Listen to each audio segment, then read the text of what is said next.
Professeur Mariette Toukouné, bonsoir. Bonsoir monsieur. Vous êtes directrice coordonnatrice du programme national de cohésion sociale. Est-ce qu'on pourrait avoir de plus en plus d'informations sur ce programme? Ok, merci.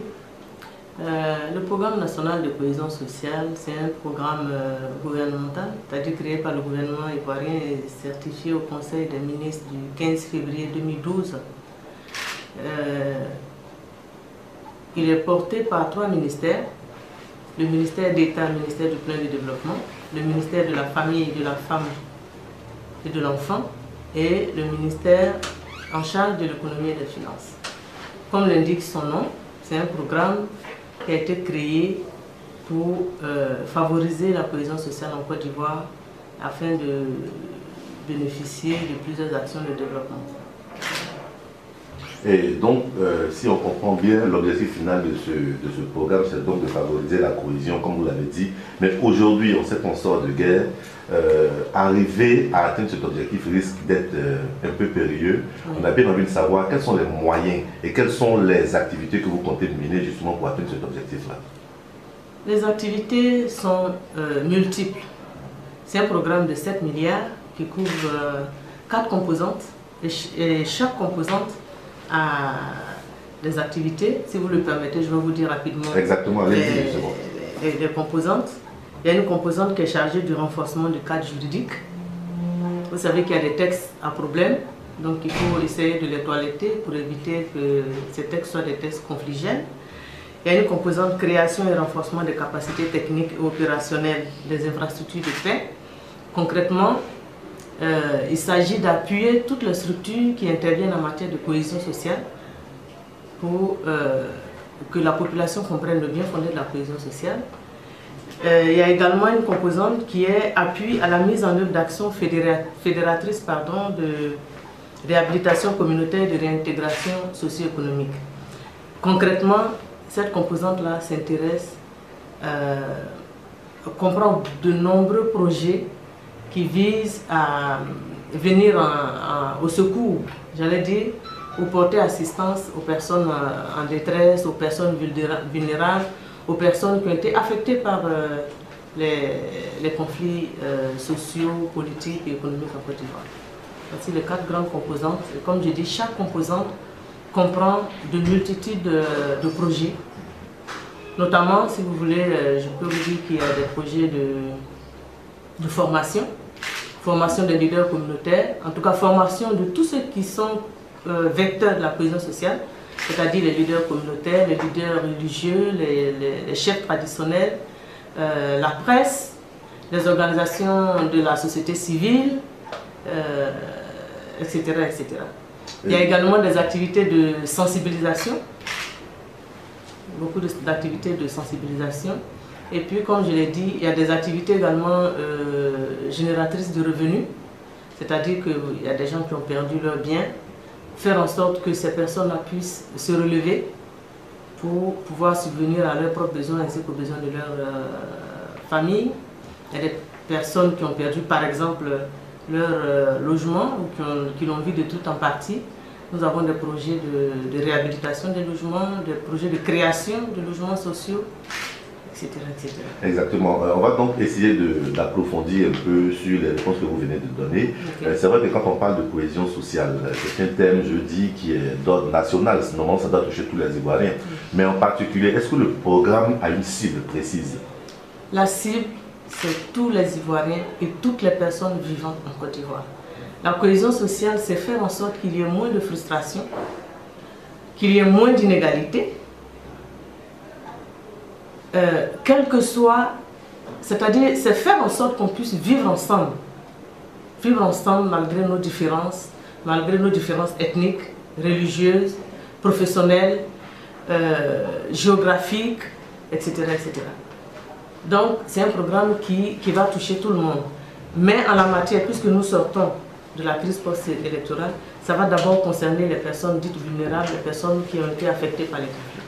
Ok. Et ce plan, si j'ai bonne mémoire, s'étend sur 3 ans. Et pendant ces 3 ans, quelle sera la planification? Qu'est-ce qui sera fait? Quelles seront les différentes étapes de mise en œuvre? Nous avons élaboré un plan de travail, à l'image du plan de travail gouvernemental. Et donc pour 2013, nous avons un certain nombre d'activités. Action 1, 2.1, création d'un cadre de concertation nationale. Il s'agit concrètement d'appuyer certaines structures, de redynamiser des institutions de paix, des comités locaux de paix. Il y en a qui ont été créés déjà, il y en a qui ne le sont pas. Il s'agit de renforcer les capacités des autorités administratives, des leaders communautaires, des organisations de la société civile, parce qu'actuellement, ce sont elles qui sont sur le terrain. C'est-à-dire que nous devons faire beaucoup de prévention, beaucoup de prévention, faire en sorte que s'il y a des conflits, ces conflits soient résolus. Nous avons des actions d'assistance humanitaire aux populations qui sont affectées par le conflit. Ça, tantôt, j'en ai parlé. On va par exemple mobiliser des vivres, des non-vivres à l'attention des populations en situation de détresse sociale.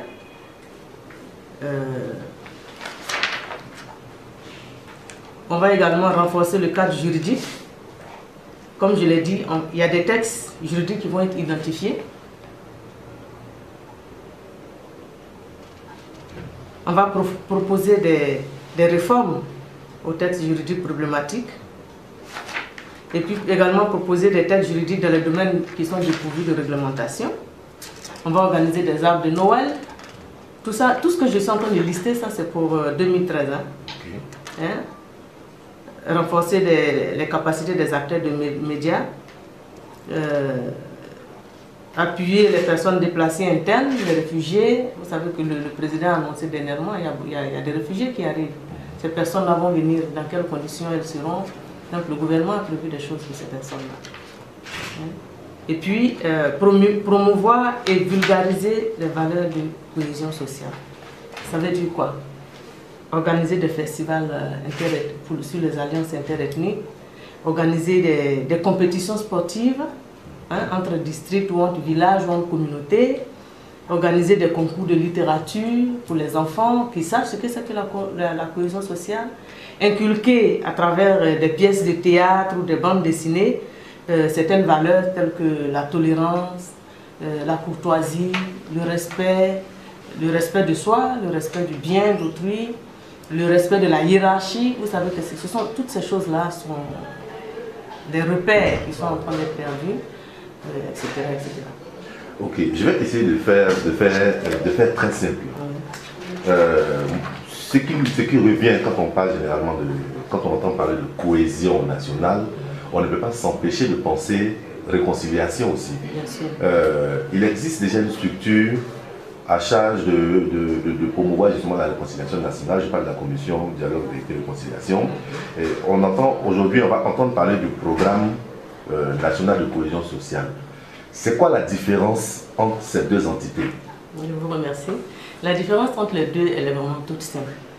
La commission dialogue, vérité, réconciliation, c'est une institution de l'État qui a une mission de réconcilier les Ivoiriens à la suite de la crise post-électorale. Le programme national de cohésion sociale, lui, est chargé de coordonner toutes les activités menées sur le territoire ivoirien, aussi bien par des institutions, par des ONG, par des partenaires au développement. C'est coordonner toutes ces activités-là qui sont en faveur de la cohésion sociale. Ça veut dire quoi? Concrètement, faire en sorte qu'il y ait l'harmonie entre les Ivoiriens et les personnes vivant en Côte d'Ivoire, faire en sorte qu'il n'y ait pas de tensions sociales, faire en sorte qu'éventuellement, s'il y a des tensions sociales, on puisse réguler ces tensions-là le plus rapidement possible pour le bonheur des Ivoiriens et des personnes qui vivent en Côte d'Ivoire. Vous voyez que le programme national de cohésion sociale, c'est surtout la coordination, y compris les activités de la CDVR. Nous sommes en amont de la réconciliation, et puis nous sommes également, la CDVR, elle c'est vraiment, après la crise, des choses se sont passées, faire en sorte que les Ivoiriens se parlent, faire en sorte que les Ivoiriens s'écoutent, etc., etc. Mais nous, c'est faire en sorte que l'harmonie règne de façon permanente en Côte d'Ivoire. Je ne sais pas si je me fais comprendre. Nous suivons très bien. Et vous organisez, Madame la coordinatrice, le vendredi 10 mai, c'est-à-dire dans 2 jours, au Novotel, le lancement de vos activités, le lancement officiel de vos activités. À quel programme il faut s'attendre à l'occasion de cette festivité? et quels sont les orateurs, quels sont les invités attendus à cet événement? Ok, je vous remercie.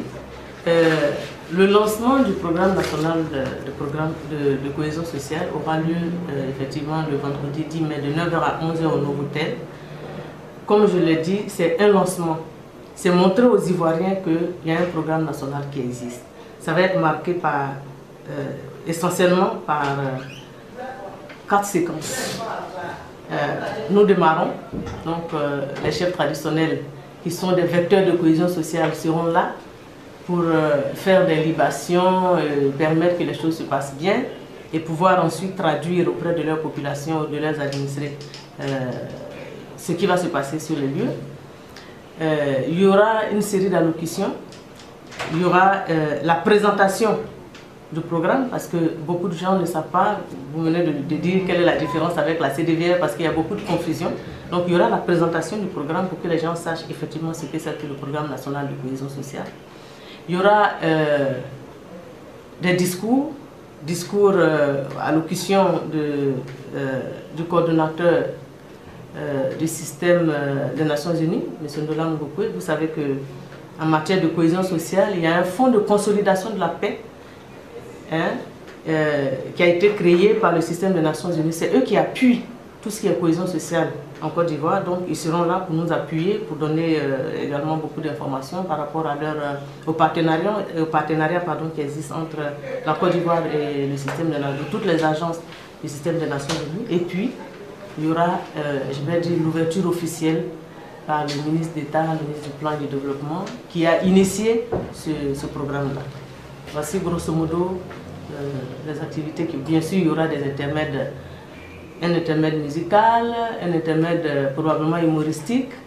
La cohésion sociale, c'est ça. Exactement. Et nous nous ferons fort dans l'esprit justement de cette cohésion, de la réconciliation, de vous accompagner dans vos différentes activités. Nous vous remercions, professeur, d'avoir répondu présent à notre appel pour le direct d'Abidjan.net. Le dernier mot vous revient. Mon dernier mot, c'est de demander à chaque Ivoirien d'intérioriser désormais le slogan du programme national de cohésion sociale qui est « Vivre avec nos différences pour bâtir une nation forte ».